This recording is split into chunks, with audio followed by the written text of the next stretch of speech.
You can feel it, right? The tension rising all over the world. It's easy to feel like we're on the edge of something huge.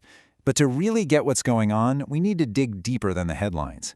We need to actually look at the anatomy of modern conflict itself. So let's just ask it. It's the question that's on pretty much everyone's mind, the thing driving so much anxiety right now. Are all these conflicts we're seeing today, the ones that seem to scale up and sync up, are they just a new chapter of a third world war? To get a real answer, we need more than a gut feeling. We need a framework. And the best way to build that framework? Well, it's to look back. We need to pull out the old blueprints for global war and see if what's happening today actually matches up. So let's take a look at how global conflicts used to ignite. All right, so let's start with history. The massive wars of the 20th century, they weren't random. They were lit by very specific kinds of triggers, things we can call invasion shocks, and they followed a pretty clear pattern. Think of it this way. World War I was what you might call a default cascade. You had this whole web of interlocking defense treaties across Europe, this system that was basically built on the hope that peace would last forever. A single assassination in Sarajevo, and boom, it triggered a chain reaction, a massive, instant default on all those promises. Now, World War II, that was different. It wasn't a slow cascade. It was a sudden invasion shock, a direct, aggressive move, the invasion of Poland, that caused an immediate systemic collapse, freezing the old world order right in its tracks. So, does our world today really look like either of those historical blueprints? The evidence seems to suggest no. We're not seeing an instant cascade, and we're not seeing a single system-breaking shock. It really seems like we're living in a whole new paradigm, one that feels a lot more like a relentless, multi-year slow grind.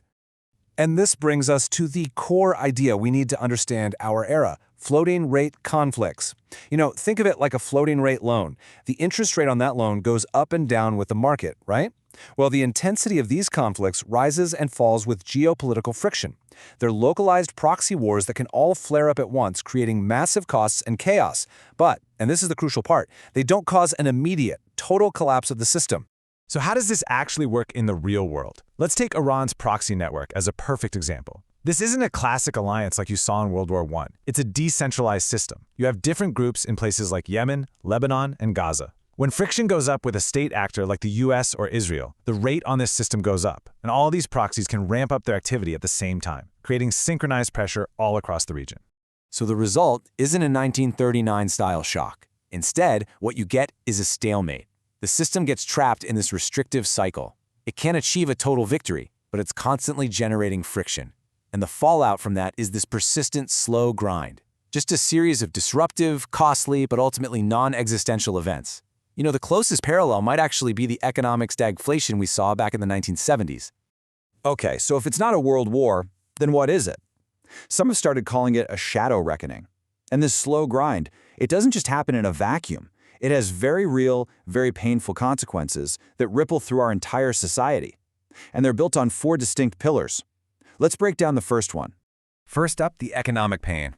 This constant state of conflict disrupts trade, it eats up resources, and all of that fuels inflation.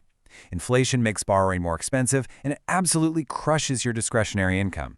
And when the price of basics like food and fuel gets so high that people just can't afford them, that's like the ultimate default of a government to its people. And that's when you start to see serious social unrest. The second pillar is what's being called disruptive terrorism. And we're not talking about a massive 9/11-style shock here. This is different. Think more along the lines of unpredictable cyber attacks on critical infrastructure or sudden disruptions to supply chains. The goal isn't necessarily mass casualties. It's about paralysis. It's about creating systemic friction and grinding the machinery of society to a halt. Pillar number 3 is the energy crisis. You see, many of the key conflict zones in the Middle East and Eastern Europe are also the world's most crucial energy credit valves. When conflict flares up there, those valves can get shut off. The result is immediate, and it's painful. You see energy price spikes that hit every single one of us at the pump and on our utility bills. Again, it feels a lot like the oil shocks of the 1970s. And finally, we have the 4th pillar. And this one is the real wild card: systemic medical default. This is a threat that's pretty unique to our modern interconnected era. Conflict doesn't just destroy buildings, it breaks healthcare systems, and it displaces huge populations. Now you combine that with the ever-present threat of new pandemics, and what you get is a terrifying, non-linear risk. A situation where a geopolitical grind gets compounded by a public health collapse.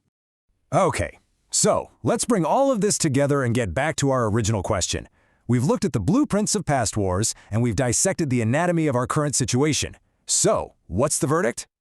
Based on this analysis, the answer is a qualified no. We are not seeing that synchronized, total default on sovereignty that defined the world wars. There's no single invasion shock or alliance cascade that's causing the entire system to collapse all at once. What we have is something very, very different. So this leads us to two potential futures. The base case, the slow grind continues. Conflict friction stays high, supply chains stay disrupted, and localized conflicts will be painful, and there will be a lot of them. But the global system, for the most part, holds. The bear case, however, is systemic contagion. This is where the grind becomes so intense that these local conflicts start to trigger a cascade of sovereign defaults, leading to a severe global recession, all while a sophisticated adversary paralyzes critical financial infrastructure. Now that is the true World War III scenario. And that leaves us with one final and pretty sobering question to consider. We are living in a higher for longer world, not just for interest rates, but for conflict. But what happens when the pressure of that slow, relentless grind builds for so long that it finally cracks the system? What happens when the grind itself becomes the shock?